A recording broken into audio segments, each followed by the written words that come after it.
Sir कल तो market में कोहराम मचा था, क्या बड़े डेटा दिखे? मैं बड़े डेटा बताऊँ नेहा, उससे पहले कि चूंकि हम ट्रेडर्स और इन्वेस्टर्स के लिए जो स्ट्रेटेजी की बात करते हैं, इस स्ट्रेटेजी में एक बहुत मेरा पुराना वायरल डायलॉग है, मैं फिर से याद दिलाना चाहता हूँ। इस मार्केट में पैसा बनेगा, धीमे धीमे बनेगा, थोड़ा थोड़ा बनेगा और ज़्यादा मेहनत करने से बनेगा। एक ज़माना था आप कुछ भी खरीदें, कभी भी खरीदें, तुरंत और ज़्यादा पैसा बनता था।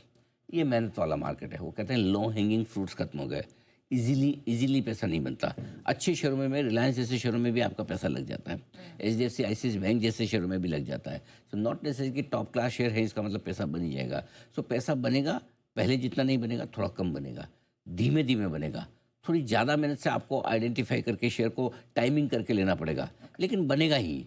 आप में सिंपल सी चीज़ें, आपका कोई वॉलेट गिर गया या आपकी कोई ज्वेलरी गिर गई, आपको अंदाजा था कि मैं यहाँ पे थी, वहाँ पे थी, वहाँ, तो वहीं ढूंढेंगे ना जी। घर में गिरी तो ऑफिस में तो नहीं ढूंढेंगे, नहीं। राइट। तो इस मार्केट में है, यहाँ पैसा लग रहा है, पैसा भी यही बनेगा, लेकिन थोड़ा पेशेंस है। एक चीज़ और जो इम्पोर्टेंट है, पैसा जाता बहुत जल्दी है और तेज़ी से, आने में पूरा वक्त लगता। प्रॉब्लम हमारी क्या है, हम सोचते हैं कि जिस स्पीड से नुकसान लगा है उसी स्पीड से रिकवरी आ जाए, वैसा नहीं होता। मुझे बताओ, बीमार होने में, एक्सीडेंट होकर चोट लगने में टाइम लगता है क्या? नहीं, तुरंत होता है। टाइम तो रिकवरी में ही लगता है ना। तो लाइफ के बेसिक रूल समझ लेंगे ना, तो थोड़ा तनाव कम हो जाएगा, कॉन्फिडेंस आ जाएगा, टिके रह पाएंगे, शांति से रहिए।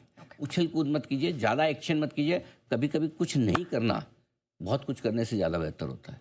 सिंपल। आइए, अब आइए, आपने बिग डेटा पूछा। आज फॉर अ चेंज पहली बार मैं एक ऐसे इंडेक्स के बिग डेटा दे रहा हूँ जो आज तक कभी नहीं दी। कौन सा? निफ्टी 500। ये निफ्टी के 500 शेयरों का इंडेक्स है। कल 0.25% करीबन टूटा था। 500 में से 470 करीबन शेयर नीचे बंद हुए। सिर्फ 31 शेयर ऐसे थे इसमें से जो ऊपर बंद हुए हैं। सोचिए, ये 500 निफ्टी 500 इंडेक्स ब्रॉडर मार्केट का हाल बताता है। 500 भारत के टॉप स्टॉक्स हैं, उनमें से 469 कल नीचे बंद हुए।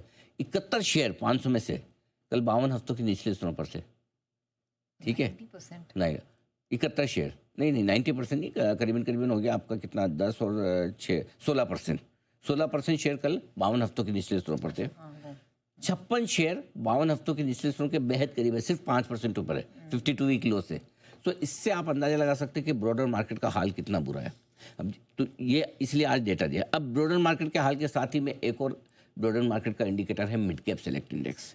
लगातार तीसरे दिन कमजोर है, लगातार दूसरे दिन इसने लोअर हाई लोअर लो बनाया है, लगातार पाँचवें दिन 50 DMA के नीचे बंद हुआ है। जो 50 DMA इसका 13,818 है, उसके काफ़ी नीचे 500 पॉइंट नीचे बंद हुआ है, 2.5% लुढ़क कर। 9 अक्टूबर 2025 के बाद पहली बार ऐसा हुआ है कि लगातार 3 दिन तक, पहली बार 100 DMA के नीचे बंद हुआ है। 100 DMA के नीचे बंद ही नहीं हो रहा था 9 अक्टूबर के बाद से, अब बंद हुआ है लगातार 3 दिन। इसका मतलब क्लियर कट है कि इसने 100 DMA की लेवल को जो तोड़ा है वो बहुत रिस्की है। मिड कैप इंडेक्स के 25 में से 24 शेयर कल लाल निशान में थे, सिर्फ एक ऊपर। गैस वॉट, कौन सा ऊपर है? Any idea? HDFC? नहीं, मिड कैप में, वो तो लार्ज कैप में। मैनकाइंड फार्मा, अकेला मैनकाइंड, वो भी 0.1% ऐसे बस इज्जत बचा के ऊपर हुआ है थोड़ा सा, नहीं तो 25 में से 25 हुआ। कल 13,500 के आसपास मिड कैप सेलेक्ट इंडेक्स में लगातार बहुत स्ट्रॉन्ग सपोर्ट था, और 10 नवंबर 2025 से 8 बार 13,500 के आसपास इंट्राडे में पहुंचता था, बंद ऊपर होता था। कल finally thank you very much हो गया, ये टूट गया। कल 13,429 पर बंद हुआ है। तो कुल मिला के ये है कि मिड कैप इंडेक्स भी थोड़ा सा मामला जो है गड़बड़ करता हुआ दिख रहा है। ये 13,307 पे बंद हुआ, यानी 13,500 से भी अच्छा खासा 200 पॉइंट नीचे बंद होता हुआ दिखा है। ये तो हो गया मिड कैप। अब पहले स्मॉल कैप दे रहा हूँ मिड कैप का, क्योंकि मैं आज ब्रॉडर मार्केट की बात हम ज़्यादा कर रहे हैं। स्मॉल कैप इंडेक्स लगातार तीसरे दिन कमजोर था, लगातार दूसरे दिन बनाया इसने लोअर हाई लोअर लो।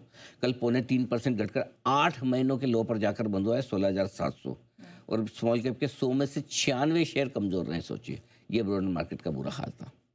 अब आइए रोज वाले निफ्टी वगैरह बता देता हूँ। निफ्टी लगातार दूसरे दिन कमजोर, दूसरे दिन लोअर हाई लोअर लो भी बनाया, यानी कि कमजोरी के संकेत है ये। 3 महीनों का लो कल बनाया निफ्टी ने इंट्राडे में 25,171 का।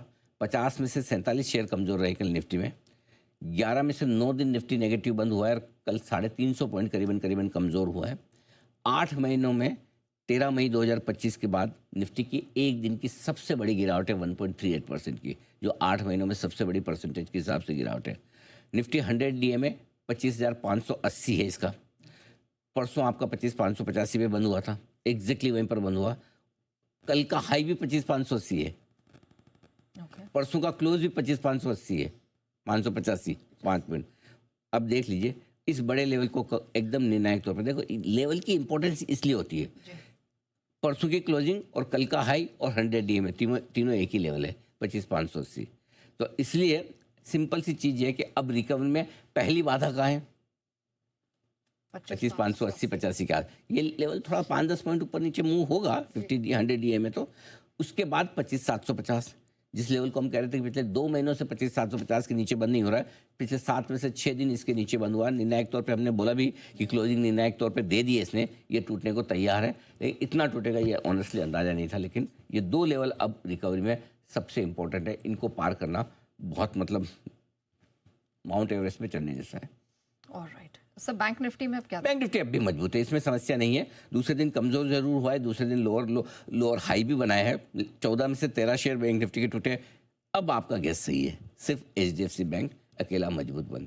हाँ। बैंक निफ्टी पर अगला सपोर्ट जो बड़ा है, पहला है छोटा सपोर्ट है, वो 50 डीएमए पर है, जो करीबन 59,275-85 के आसपास होता है, और 59,250 को के आसपास की क्लोजिंग 9 जनवरी की भी है। सो 59,250 को मान लीजिए अब अगला बड़ा सपोर्ट। इसके नीचे बंद होने पर कमजोरी का नया संकेत आएगा। जब तक 59,250 के ऊपर बंद हो रहे हैं तब तक आप दिल में कॉन्फिडेंस रखिए, कमजोर नहीं है जी बिल्कुल रखिएगा कॉन्फिडेंस की कमजोर नहीं है। 59,250 के नीचे पहला कमजोरी का पहला संकेत है, बड़ी कमजोरी तो भूल जाइए, बड़ी कमजोरी का संकेत आएगा 58,700 58,800 की रेंज को तोड़ने पर। 14 नवंबर से 2 महीने में 8 बार इस रेंज पर पहुंचा है, टच किया, वापस घूम जाता है, नीचे नहीं टूटता। तो जब तक इस रेंज के नीचे नहीं बंद होगा तब तक बैंक निफ्टी कमजोर नहीं माना जाएगा। ठीक है, अब सेक्टर्स बता दीजिए सर। नहीं जी, कल तो बहुत ही खराब था मार्केट, एब्सोल्युटली घटिया, थर्ड क्लास, एकदम बेकार। क्या आप बिलीव कर सकती हैं कि कल एक इंडेक्स ऐसा था जिसने नया लाइफ हाई बनाया है?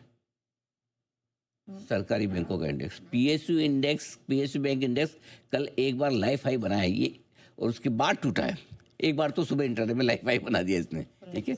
FMCG और रियल्टी इंडेक्स 9 महीनों के निचले स्तर पर है, एनर्जी इंडेक्स 8 महीने, फार्मा 3 महीने, ऑटो 2 महीनों के निचले स्तर पर। ये आपके लिए विक्स 4 दिनों से चढ़कर 1270 पर बंद हुआ है, ठीक है। 7.5% की तेजी रही विक्स में, और 1 महीने के हाई पर पहुंचा है विक्स। वोलेटिलिटी बढ़ रही है और साथ साथ कमजोरी भी। Alright sir,